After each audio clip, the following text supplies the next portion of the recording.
Nexxlegacy. Special edition of Branded After Dark. Branded is in the building, of course. And shout out to my girl, Sweet Erin. She's actually at a concert right now, kind of like an 80s vibe out there in Miami. So I want to send a big shout out to her. I know she'll be calling in shortly. So tonight's going to be a nice night, not just filled with topics and conversation and music, but we also have a guest.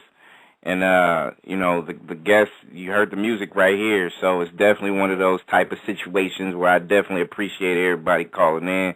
I appreciate emails and also website hits and conversation via chat room. Nexxlegacy.com is the name of the website to go check it out. And I also want to send a big shout out to my man Kevin Gray. I'm going to shout him out now, and I'm going to shout him out later on. So Branded After Dark is going to be a nice show tonight. So I definitely want to welcome, I think I got a member or two of the group Ambient in the building right now, right? 617? That's right. Hey, how you doing? Good. How you doing, my brother? I'm blessed. I'm glad you're on the show. Let the listeners know your name, and I know you're repping Boston, Mass, so give it up. Welcome to the show. This is J.T of Ambient. How's everybody doing out there?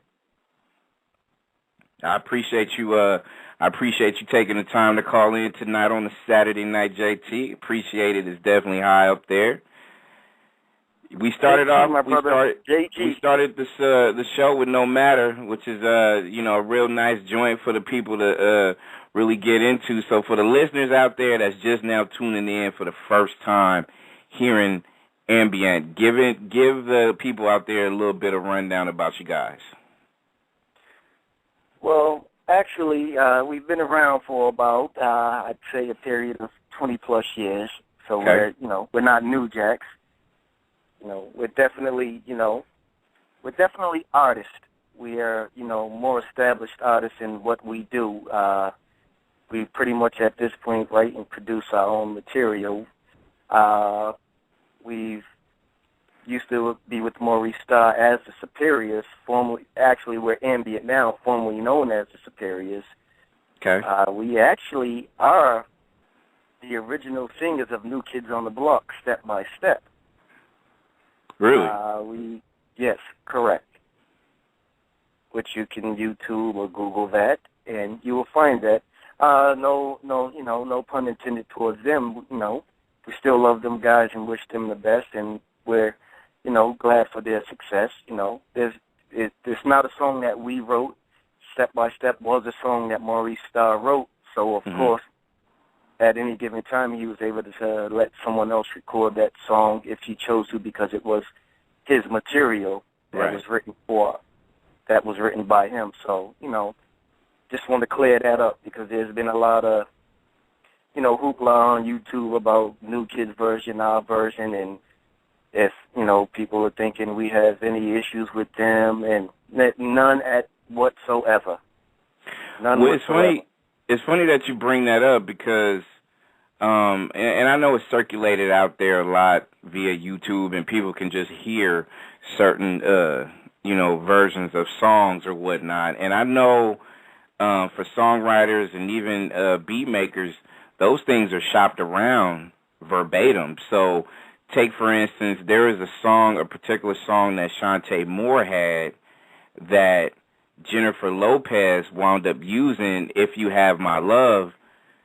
I'm pretty sure everybody knows that song, but Shantae Moore had a similar song to that.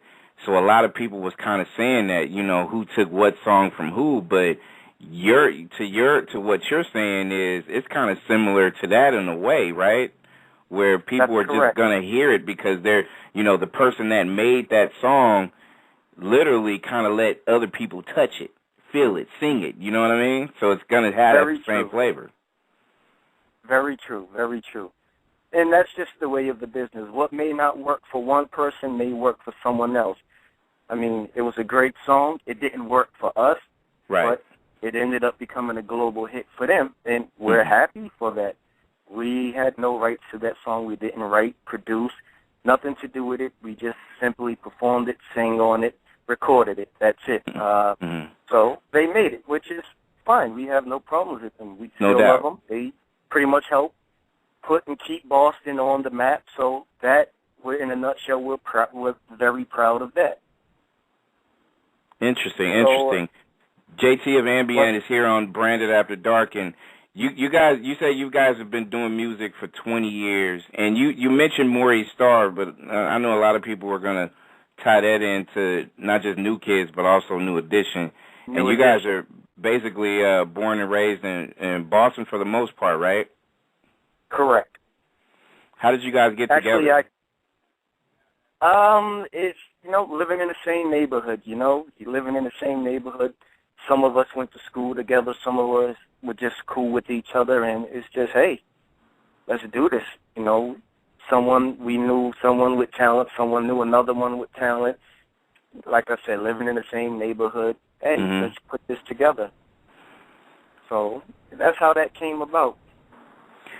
So when you guys got together and you kind of, pulled a friend from a friend from a friend from a friend, right? And here you are, singing nice songs and stuff like that. I mean, did you kind of foresee that as a singer, or did you kind of feel like, you know what, when I sing, I want to basically be solo? Actually, I think what it was, no one had the intentions on being singers. Everybody was off doing other things, and then, seeing New Edition, that's who started it all for all of us. I mean, let's face it. Watching New Edition, I actually grew up with them guys. Right. Lived in the same neighborhood as New Edition, grew up with them, know them very well. But it's just kind of said, hey, I want to do that too. And the other guys kind of felt the same way. That's what they wanted to do. I mean, at the time, that's what it was. That was the thing to do, put a group together and see what you can do. No matter how far it went, if you just did it to have fun, but in our case, and it ended up becoming something serious, and we ended up, making a career out of it, and still here to this day. Still here doing it. I mean, and it's a rarity where you could be able to see a group such as yourself to still rock out and do songs and, just kind of keep pushing that music line as a group in 2013, because groups seem like they're dinosaurs nowadays, right? You don't hardly see a whole lot. I think it's more or less because of the change in the industry. Like, the music industry, let's face it, has changed drastically over the years. I mean, it almost seems as if groups are not in as much demand as they used to be. I don't know what the cause of it is, or, like I said, it's changing the music, the sound. So if you're out of the loop and you try to come back into it, it's kind of pretty hard to match up with today's music, because you can't adjust, because you haven't done it in so long, so you're stuck in one era. Like, how do we even compare to that? Not saying that this music that you hear today is better. It's just things have changed, and people are looking for a different sound today as opposed to what they were looking for, 10, 15 years ago. I feel you, and I respect that too, though. And at the same time, I'm a nostalgic dude, man. I miss real good, authentic groups, like, male groups, female groups, stuff like that. I mean, I love the fact that, people can harmonize and, do stuff as a unit, and it felt good to see. I mean, like you said, you kind of took some blueprints from New Edition and other groups and kind of molded your own craft to how it is. But I'm, as a fan and as a media guy, like, I miss that, man. I miss it to no end, because you're right. The way that music is in 2013, it seemed like a lot of people don't appreciate that particular form of music like they had at one time. Agree or disagree? No, I definitely agree. It's almost like it's like a lost art now. Like, you can put a few words together under a nice beat, and you pretty much have a hit record. Like, the artistic side of it, I'm not going to say it's not there anymore. It's just, I mean, it's not as what it used to be 15, 20 years ago, but at the same time, music has evolved. It has changed. A lot of younger kids are buying more music than, what it used to be years ago. Even in 2000, like 1999, 2000, or I even go far enough back as to say in the early 90s where music was just straight pure. You had your storyline, it was basic, it was simple, and you got to the point. Now it's just on a whole nother level where we can't do that type of music because we vowed not to go there because, you know, we're grown men. We can't talk about icy chains and drinking all this liquor and having sex on the hood of the car. Like, I'm a grown man. I can't sing them things anymore. Like, I can't even begin to talk like that because then that's not me being true to the game. That's me trying to fit in, and I never try to fit in. I'm going to be who I am. Fitting in, that means that just takes you out of the category as being a leader, because if you got to fit in, then you're not a leader. See, what you're saying is so important for other people to hear, for the simple fact that what you're saying basically is the creativity of how it used to be. Now, you mentioned the 90s, and to me, I think that was one of the best decades of music ever because you had creativity from groups. You know, all the male groups were winning, all the female groups were winning because they were diverse. They were different. They didn't sound like, you know, Jodeci didn't sound like New Edition. Jodeci didn't sound like 112 or, you know, or whatever groups that was really going on at that time. Everybody was different. Even hip hop was different. It was more creative. What you can say it or not say it, but this is just my opinion. I don't see creativity like it used to be. We mentioned the 90s, but we can even go back to the 80s, to the 70s, to the 60s, and so on. Because all day. Yeah, exactly. Exactly. We don't have that nowadays in this last, I would say, probably decade and a half. Well, what it is, I mean, I hate to say it like this and even to sound this way. It seems to me, and probably to a lot of other people, that music today has become more gimmicky. You know, you put a few handsome guys together, throw some funky bass lines and stuff under them, a nice little hook, and boom, there you go, have it, a package deal. But then what happens after that? What happens when it's time to grow and move beyond that? Then what can you do? Because that's when you start getting to the category of longevity, and it's like, okay, you can't keep singing them type of songs. Now what are you going to do to prove yourself as an established artist? And if you can't produce, it's like, wow. But for the meantime, the singers, the artists who really put their heart and soul into this and can really sing and can give you a show, lose out. I mean, let's face it, they lose out. That's why you don't see the groups anymore. You don't see, you go to a concert and you're not impressed anymore, and if you do go, you may like a song, but then when you find out half of the song is being lip-synced, you're kind of like, wow, man, I could have just stayed home and listened to the CD if I had known this was going to happen. So that's what it is today. Like I said, you put a few cute faces together, the girls go gaga over these handsome guys, and you realize later on in life, I was listening to that, but like I said, that's the way it is today. I mean, we have to face it. I mean, I don't know what record exec out there is going to change that and not want the quick buck and want the longevity from groups that can really sit there and harmonize and sing, but, you know, it just seems as if a lot of them today want the quick buck, and as Ambient, we're not willing to have anybody make a quick buck off of us, and we're not going to try to make a quick buck for ourselves. I want the longevity. I want money forever. I want to perform forever. I want to be able to sing songs that are timeless classics. That's what we are.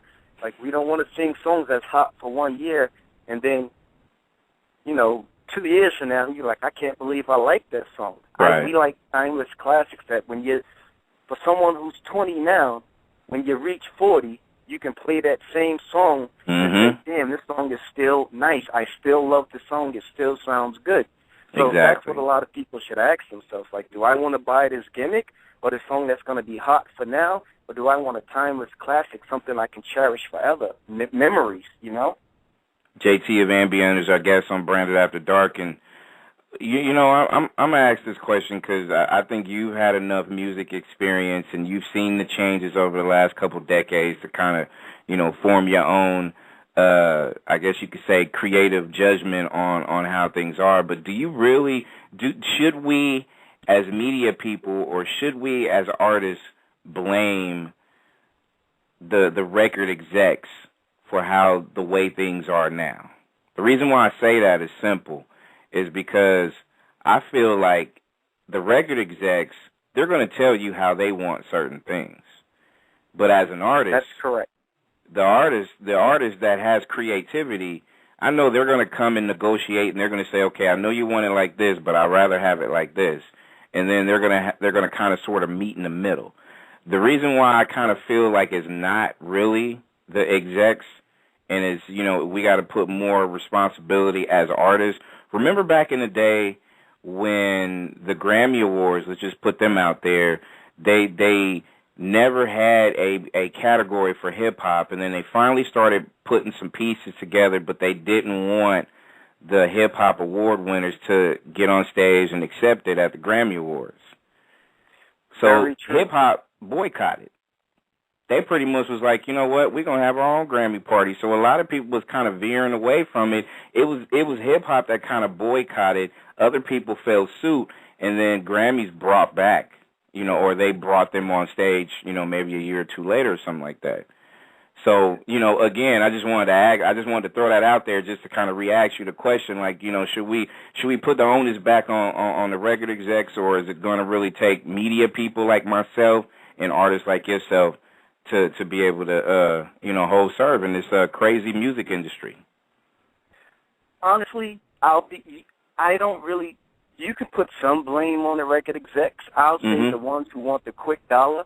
Right. But then again, you have to put it back on the artist. You have to put it back. And I'm not saying put it on the media people, but I think as real artists, we have to use the media as an outlet to tell the truth and to show what the true side of music is, as opposed to just, you know, playing a song and this particular artist got all the girls in the video shaking their butts half naked, and the song's not a hit if it's not about drinking, you know, having a girl stripped down. It's like, you know, listen, we got to change something here. I mean, you know, yet you hear people talk about they want change, but let's face it, change is hard. It's hard to make change. As much as a lot of people don't want to admit it, it's hard to make change, because once you get used to something, it becomes a habit. Right.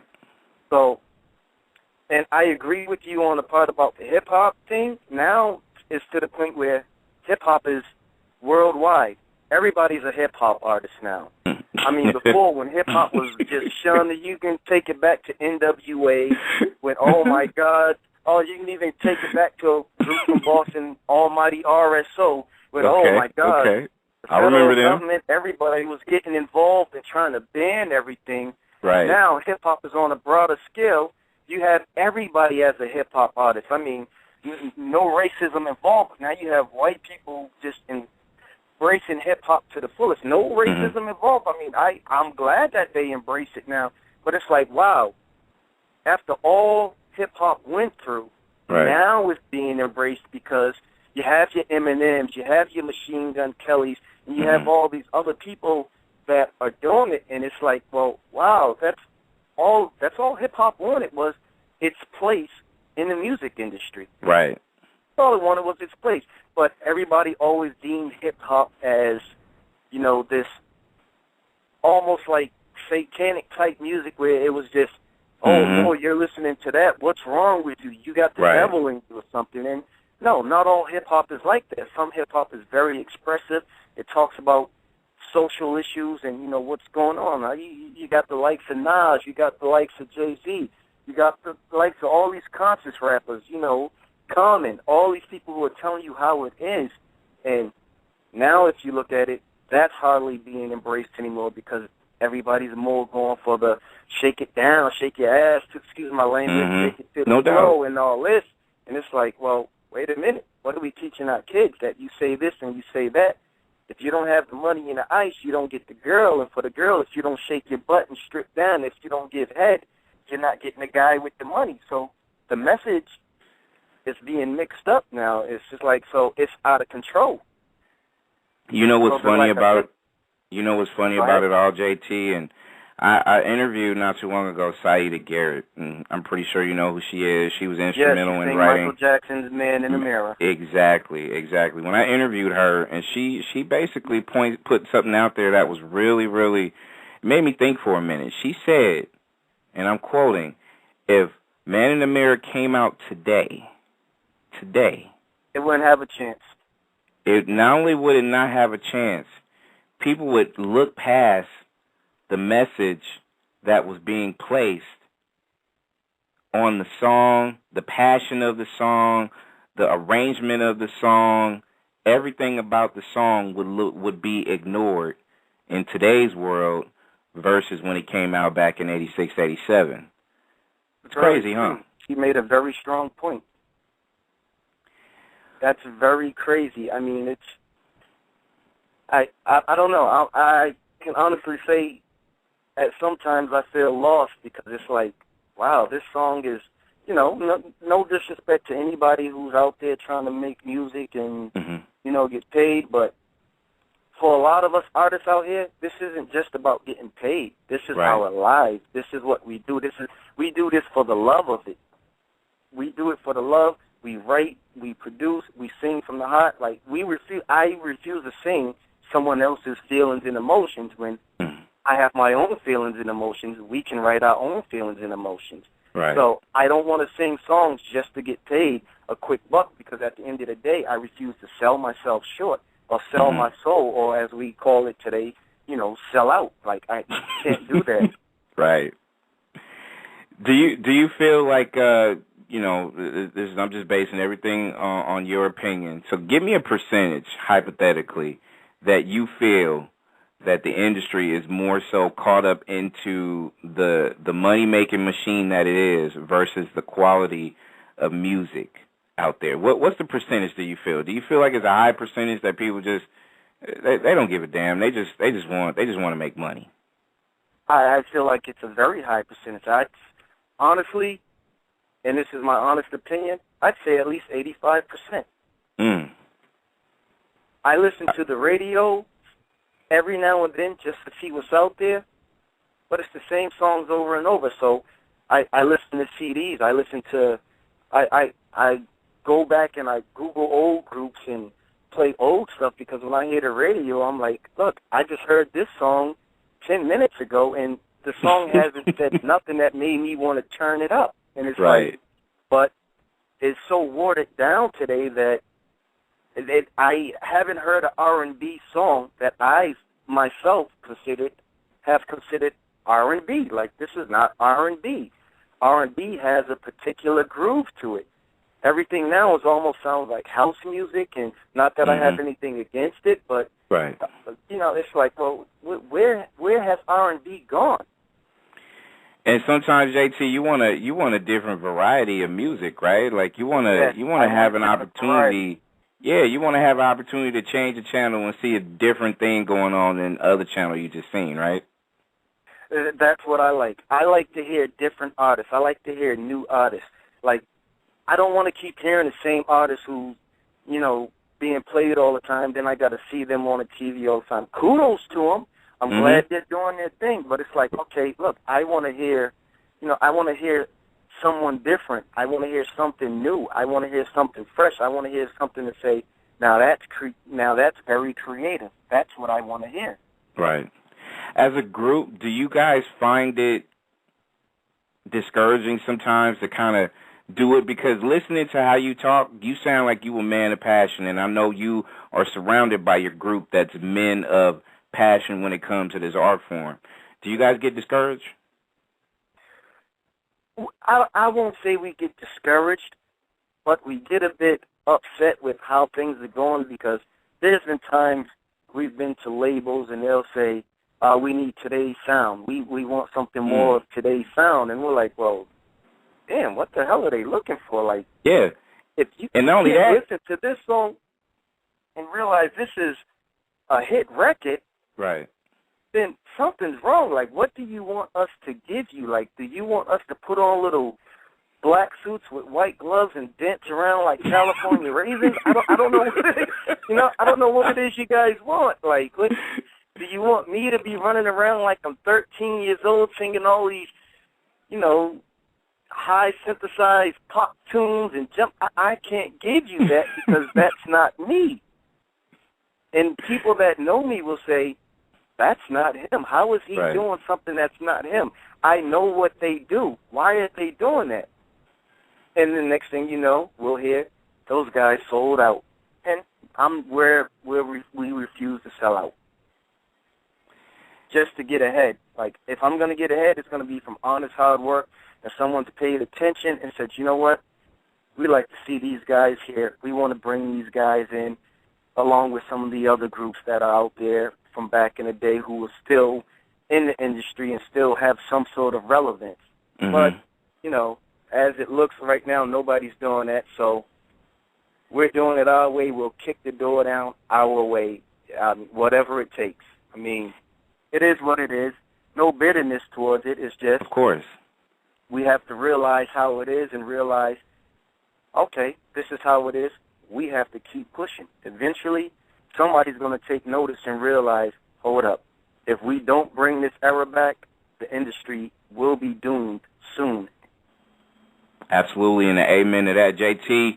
of Ambient is here on Branded After Dark, and what I'm going to do is I'm going to play a song and come back, and we're going to talk about some of the projects that you guys have coming up. We're also going to basically kind of not put it out there in the air, so to speak. We're going to try to see if we can figure out a game plan, because everything that we talked about right now, basically is screaming, okay, we got to do it grassroots. We got to do it grassroots. So when we come back, we're going to talk about some of the things that I feel, and I'm pretty sure you have some insight on trying to not just get ambient out there to the universe, but also, the conscious part of respecting the music culture. We're going to try to see if we can educate some folks tonight on Branded After Dark. Right here, right now, with my man J.T. Branded After Dark. Branded is in the house with J.T. of Ambient. And, when I was giving these songs and I had a chance to listen to it and I went on your Reverb and I was able to check out some of the other songs, and I'm like, you know what, they got a good sound right now. The sound, I mean, y'all will always pass as some brothers that can sing. So, you know what I'm saying, I got to give y'all props, you know what I'm saying, for harmonizing like y'all do. So, give y'all credit where credit's due, you know what I'm saying? Thank you so much, my brother. And when I think about different types of things, and actually when it comes down to just being able to, not just have an interview with me or, try to get your music spun on different radio stations, be it if it's online, XM, or mainstream. Like we were talking about earlier, the game's a little bit different. So you kind of have a different marketing strategy, right? So one of my questions that I want to ask you is, when you do have a group such as yourself, and we do have to do things grassroots, what's one of the first things that you guys start dissecting on what needs to happen outside of you guys completing classic music that will stay timeless? What's the next thing on your agenda? Staying true to the art form. Okay. That's very important to us. It's staying true to the art form and our style. Like, if we feel that we're not going to do something that's out of our comfort zone. I mean, from time to time, you may have to raise the bar a little and do something different, but you never want to go out of your comfort zone. You never want to do something that people are not accustomed to seeing you do, and they find it that just doesn't look right. It doesn't fit them. So, one, we have to stay true to our art form. Mm-hmm. Another thing, we have to stay true to the business. We believe in treating the business just as it is. It's a business. Right. We're not in this to have 100 girlfriends and that. No, we're grown men.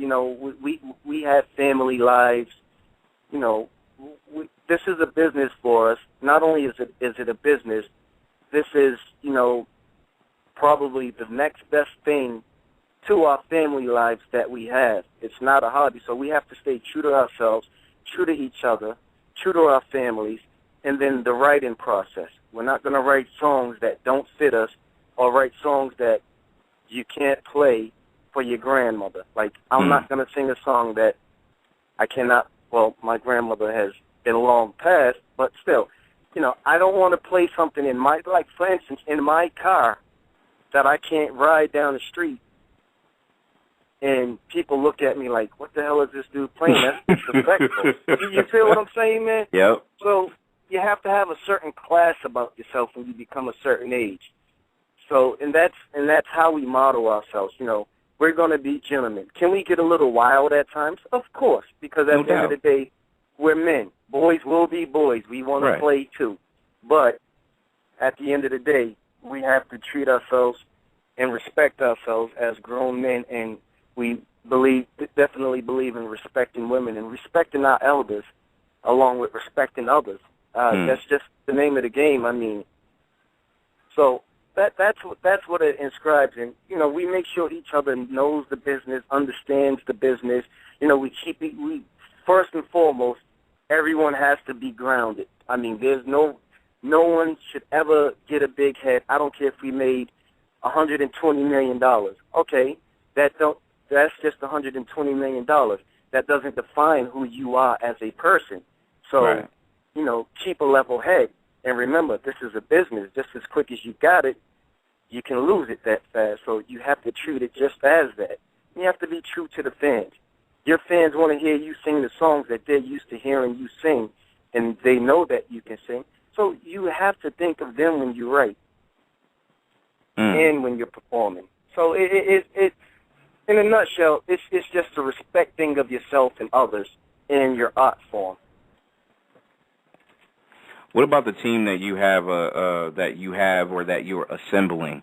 What are some of the criteria that a guy or a girl need to have if they're going to be anywhere around you trying to advance, not just in music but in life? You have to be a hard worker. You have to be dedicated to what you do. You have to have respect for yourself. You have to carry yourself like a man or a woman. You have to do that.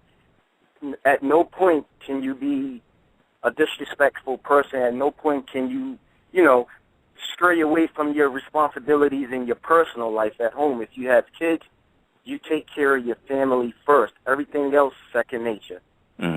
Families first, and respecting yourself and others falls right into that category. I mean, you just have to be a down out. You have to be an honest person. We believe in honesty, and if you're the bad apple, we're gonna weed you out pretty fast. It's just Amen to that. You will not stand a chance with you. We will find you and tell you, you know, you got to hit the road. This is not how we operate. So, kick rock. Honesty is our number one policy, man. Honesty. That's for anybody. Yeah, I completely agree. I mean, you know, and especially I wanted to bring up just those specific things because to me, I think if you live that way and you breathe that way and you expect others that surround you to be that way, your team is going to stay consistent. And I think, you know, in a world where we have so many yes men and women, so many groupies and so many people that just appreciates one aspect of who you are and not the multiple aspects, you know, those are the people that's never going to win by your side. So basically what they're doing is weighing you down. So a lot of people out there should get this game from not just JT, but just in general. Like if you look at your team, and if your team is not marching on the same lane as yours, then you gotta rediscover yourself and figure out, you know what, maybe this person is not suited for me to be side by side. You know what I'm saying? As we go through this journey, right? Exactly. Well, I'll say this to you, and I think a lot of people, especially in the industry, who are out here trying to make it, and people that have made it to where they want to be and still continuing to strive to go to the next level, the very thing that made you can also be the very thing that brings you down. So you have to humble yourself. If you're out here and you're an artist who with, you know, celebrity status and fame and fortune, and you're just treating it like it's nothing, eventually it'll decimate you to nothing because that's how you treated it. So kick that game, man. That's game right there. That's game. You get that with experience. I felt that one right there. Right when you said it, I felt that. Yeah, I'm that's serious. what hit you right in the rib, man. Right in the rib where that's what hit you. Got that right. No, I feel you 100%, bro. I do. What about let's go to some of the stuff you guys got going on now. Like we ran a couple of songs tonight. We're gonna run a couple of more, of course. What do you guys have in 2013 coming up that the fans and new fans can be able to look forward to? Well, one, new music. More show dates. Hopefully we can get on a tour or whatever have you, but we're going to continue to rock out the way we rock out. Right now, we're pretty much recording. We're building our stockpile. We go through a very intensive session of writing and picking out the songs that, we want to sing and the songs that we want to present on an album. So it's very grueling. Like, we're very picky at what we want to sing and what we want to release. Very picky in that. So that's where we're at right now, the writing phase and just building a stockpile, because it's a lot of competition out here for what the music industry is today. And, I mean, I wish it was like it was in the, 90s and, early 2000s, but it's not. I mean, so at the end of the day, we still have to somewhat remain sort of fresh and maybe music-wise, raise the bar a little bit, but vocally, we're fine. We can do some things different, and that's what we're working on. We're pretty much right now trying to put a solid show together. I mean, a deal-wise, we've gone past the fact of looking for a deal. We'll just go do shows, and we'll have fun with that. I mean, everybody's pretty established in their other careers, So, this right now, this is fun for us because we love what we do. So it's fun for us. We love to do it. So, would we like to make millions of dollars from this? Of course. Of course. But, Who wouldn't? I mean, if any artist say I'm not doing this for the money, then you're in the wrong business. Right. Because your intent is, I hope to one day make a lot of money from this. Yeah. But where we've been doing it so long, I mean, we're not really concerned about the money aspect of it because, like I said, we all have other careers that we've been doing for years and years, and, we're pretty content with that. But would we like for this to take off the way we want it to and go where we want it to go? Of course, but it's not there yet. So, hey, so be it, We're accepting what God gave us. If it was meant for us to make millions of dollars from this, then we would have that. So we're content with ourselves. I mean, eventually something's got to give one day, and maybe not. But you know what? At the end of the day, we're going to. But you know what? Not to get on my early Sunday morning religious platform, but. I always look at it as, you don't have $1 million right now. God is basically telling you, look, you know what, you gotta start at grassroots, because if you're gonna work, scratch, claw your way to whatever goal you set forth, you're gonna get it, but you're gonna have to start down here first, and that's humbling yourself. That's being humble. That's doing right. all the tools and all the things that you just said is basically, you may not have $1 million in your pocket. But whenever the time comes and you feel like, you know what, I don't really need $1 million. I just need consistency. Your train of thought and your wisdom and your gift from the inside is worth way more than that, in the millions, beyond that. So that's the way I see it. And I'm not trying to preach, but you know what I mean. Oh, no. Ain't nothing wrong with you preaching, brother. Hey, listen, man. We all need God, so anybody think they don't, then you on the wrong planet. Yes, sir. Yes, sir. That's the way I look at it. I mean, especially nowadays, because I always feel like, you said something important, like, as far as the money-wise, if we can get paid millions of dollars and be comfortable the rest of our lives doing something that we love to do, okay, fine, I'll take it. I mean, just like with me with radio. I'm, don't make a lot doing this, but at the same time, I love what I do. And I love sharing dialogue with people like yourself, that I just met, that I can be able to, thinking back year or 2 or 3 or 4 from now, you know what, I remember this conversation I had with JT because, you know, we have this dialogue, we have this platform to be able to do that with millions of other people listening and stuff. So it's you know, depending on the path that we all reach, I mean, you know, we can all reach to achieve $1 million, you know, money-wise, but, you know, right now, we both rich right now. We conversating like we worth $1 million too, you know what I'm saying? Definitely, my brother, definitely, man. Listen, I prefer longevity over millions. I mean, there longevity speaks in volumes. There you go. There you go. So, J.T. of Ambient is our guest on Branded After Dark, and before we let you go, you know we gotta see what's going on with you and the social media grind.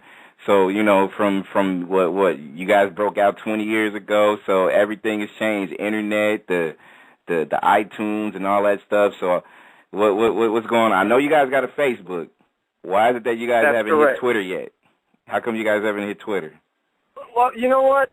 I just need to say some of us were pretty much stuck in old ways, you know, kind of like our grandparents, learning how to use a remote control for the first time. There you go. So, you know, we're dinosaurs, man. So, you know, when you're used to a certain way, it's hard to break them habits. Like, no doubt.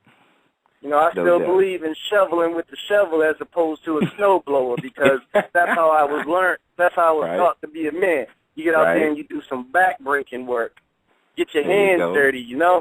Still that grassroots soap. I do have Twitter now. I mean, it took me forever to get it, and I'm still not used to Twitter, but I do have it. So I'm just not on it like that. I'm used to Facebook. And, got you. You know, I just have to really get down, you know, understand what Twitter is and, you know, how to navigate through it. But, you know, you can reach me on Twitter at AmbientJ. That's my, you know, Twitter name or whatever the URL, whatever they call it. Like I said, I'm a dinosaur, so, you know, I still eat soup out the can. See what I'm saying? There you go. Man? I'm old. Hey, Campbell's chicken noodle, right? Classics, right? Yeah, it is. Classic joint. I'm used to that. and your Facebook, where can they hit you up with on the Facebook? Facebook.com/ambient, or should they just go ahead and Google and find you? Oh, they can find us on Ambient Superiors 2010 on Facebook. And then if you want to find me, myself, on Facebook, it's JayGee. That's you know, my stage name. There you go. So you know, so we're out there, man. You know, we just, you know, incognito, man. You know, slow motion. Life is what it is. I almost said the other one. Hey, you're R&B guy, man. So you know you have to go slow motion for the ladies. You know what I'm saying? So you know Listen, I got. Man, there's no other way, man. And you know I can't let you go without asking you some kind of question about just holding their responsibilities when it comes to relationship. You come out with the I'm sorry joints. We're gonna play My Heart in a little bit. You know, I mean, for the guys out there that's listening, you know, get them a little bit of relationship advice when it comes to JT. When it comes to making sure that we let the ladies know that every day and every night should be Valentine's Day and night, right? Well, real talk, man. That's some real talk right there. Honestly, fellas, man, your woman is your woman, man. You hold her close to you, and you treat her just as that, as a woman, man. You hold her down. You let her know that you're not leaving her side. And you don't do that by telling her only. You do that by your actions. You treat her like a lady every day. Even when she pisses you off, you bite your tongue and walk away. You don't raise your hand at her. You don't call her all sorts of B words and FUs. No, because at the end of the day, she's a woman. She's looking for you to be her rock. And if you can't be that, how can you consider yourself a man? Because at the end of the day, we're men. We can take anything. But the minute you show that sign of weakness, she's going to say that you're not the man she thought you were. And that's the worst thing a woman can say to you. You're not the man I thought you were. Once she say that to you, It's My over. brother, your relationship is done. No matter what you do to patch it up, she's going to always be cutting her eyes at you because you let her down. You showed her a side of you that you promised to never show. You know, like the first day you met her or you wanted to get at her and talk to her and be with her, you saw her. You saw her on the train or wherever you saw her. So the next time you saw her, you gave her flowers. You started doing all these nice things for her. Now that you got her, you stopped doing all these things because you got comfortable. Oh, I got her now. I don't have to do these things anymore. She's taking notice to that. In the beginning, he used to give me flowers every Friday. We used to go out to eat. Now he's just that dude on the couch, always tired, don't want to talk. He don't laugh no more. Yep. You know, women got very vivid minds. They don't forget nothing, especially when you do something wrong to them. That is true. 5 years from now, when you get into that argument, she can be like, well, remember 5 years ago when you did this? What you going to say? That was 5 years ago. Yeah, my brother, but you still did it. You told her that she was the best thing that you ever seen since sliced bread. You would never hurt her. You would treat her like a queen. And then now that you got her, you changed. We can't do that. We can't continue to do that to our women. I mean, our women need to get their things together, too. Of course. There's some of our women that need to get their things together, too. But as men, we have to stand up and stop letting our women down. Like, they look to us to be their rock. I mean, who's going to teach the kids? Who's going to teach our sons? You know, so, fellas, man, treat your woman like a queen, man, for as long as you have her, because when it's over, you know what you're going to be singing? I'm sorry. You're going to be singing that. That's what you're going to be singing. And the songs we sing come from experience. We've all been there where we've done someone wrong and we wish we had it. But it comes from experience. But you can't keep making the same mistakes. After a certain point, you continue to make the same mistakes. It doesn't become a mistake anymore. It becomes intentional. So you have to change that. So that's my advice to the fellas, man. Another man's loss is another man's treasure, man. So if she's junk to you, another man will treasure her, and then you will be jealous and want her back because you're going to see the glow on her and how happy she is. I've been there. Take it from me, fellas. I've been there. Not just the glow, JT, but the soul glow. The soul glow. Yeah, the soul glow. I'm talking about drinking happiness. Like, man, you can fry chicken on her smile. Man, I appreciate you taking the time out to hang out, man. And don't be a stranger. We definitely, you know, like I said, well, before I even say what I got to say to close out, I got to shout out my man Kevin Gray, of course. Oh, yes, please, definitely. Shout out to Kevin Gray. I want to shout out a few more people. Marco Samasani over there in Auckland, New Zealand. You know, my girl Valerie Siegny over there in France. Those people really, you know, like just looked out for us and are still looking out for us and want to see great things from us. So I can't forget those people, man. These people just, you know, they're just nonstop supporters, man. And Kevin Gray, man, big ups to him, man. I love that dude like a brother from another mother. Right. He's just always in our corner, man. He never stops going hard, man. And you got to respect a man who can grind like that. Yeah, he's another guy that's a music historian. It ain't nothing about that man. That man is passionate about music. That's one thing I can tell you about that guy. Trust me. Yeah, you can ask him about groups that were around before you were born. He knows about them. Yep. How the hell? Probably even before he was born, he'll give you the inside scoop on all of them. Like, this dude here is amazing, man. But that's good, man. I appreciate that about him. You need somebody around, man, who got some knowledge. I mean, if you ain't got knowledge in your life, then you can't look ahead to nothing. That's right. That's right. Man, thank you kindly for hanging out with me for about an hour, man. I appreciate the blessing, man. And when it comes down to it, like I said, you know, usually when I get, you know, groups, people I haven't, you know, had a chance to have dialogue with and listen to the music, and, you know, I would always hope that, you know, they don't come across as bougie and, you know, driven, because, you know, it might turn some of these music historians off a little bit. But, you know, with yourself, and I know you are a solid representative of your group and yourself, I mean, I came across amazed by you know, your dialogue, and I really appreciate it. I mean, I'm gonna be a long time fan, you know, holding y'all down, not just on radio, but you know, I'll be a street team dude too. I go knock on people's doors and go tell people, hey, listen, man, I can sell 10 million albums. I can sell 10 million albums. I'll still get out here and walk these streets like I'm a normal person and talk to people, shake the homeless people's hand and help them to a dinner or something. You know what, man? I'm bigger than nobody. Nobody bigger than the man upstairs. So why should I act like I am? I'm a very humble person, and that comes from my upbringing. You ain't no better than the next man. I don't care how much money you got, how established you are. So that's how I model myself. You know what? I'm only as great as the next person out there, and I respect everybody. No doubt. Big amen to you on that, man. And tell the rest of the group members, man, you got a home right here on Branded After Dark every night. We going to rock out with y'all slow jams and support y'all movement. And we right here, man, so come back and hang out with me anytime. Oh, anytime, man. My pleasure, man. I had a nice time, man. Appreciate the love. As long as I've ever spoken on the phone, and it wasn't a girl.